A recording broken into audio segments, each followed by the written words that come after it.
Gemstone কি direct আমাদের লাইফকে পরিবর্তন করতে পারে, বা জেমস্টোন আমাদের ভাগ্যে কি এফেক্ট ফেলবে? জেমস্টোন কিন্তু ডাইরেক্ট আমাদের লাইফকে পরিবর্তন করে না। জেমস্টোন আমাদের লাইফস্টাইলকে পরিবর্তন করতে আমাদেরকে সাহায্য করে। জেমস্টোন আমাদের অরা বা আমাদের যে ভাইব্রেশন সেটাকে পিওর করতে সাহায্য করে।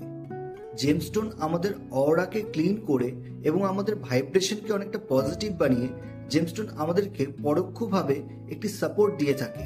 এই গ্রহটি আমাদের জন্য সাপোর্টিভ, সেই গ্রহটি সাপোর্টিভ পেতে কিছুটা বেশি সহায়তা করে। কিন্তু জেমস্টোন পরে কোনো কর্ম না করে বা কোনো লাইফস্টাইলে চেঞ্জ না করে শুধু জেমস্টোন পরে আমরা কিন্তু খুব একটা ভালো রেজাল্ট পেতে পারবো না। কোন গ্রহটি জেমস্টোন আমাদের একেবারেই পড়া উচিত নয়। জেমস্টোন পড়ার আগে আমাদের অনেকগুলো ফ্যাক্টর মাথায় রেখে কিন্তু পড়া উচিত। যেমন যে গ্রহটি আমাদের জন্য ফেভারেবল নয় বা যে গ্রহটি আমাদের চার্টের নিচ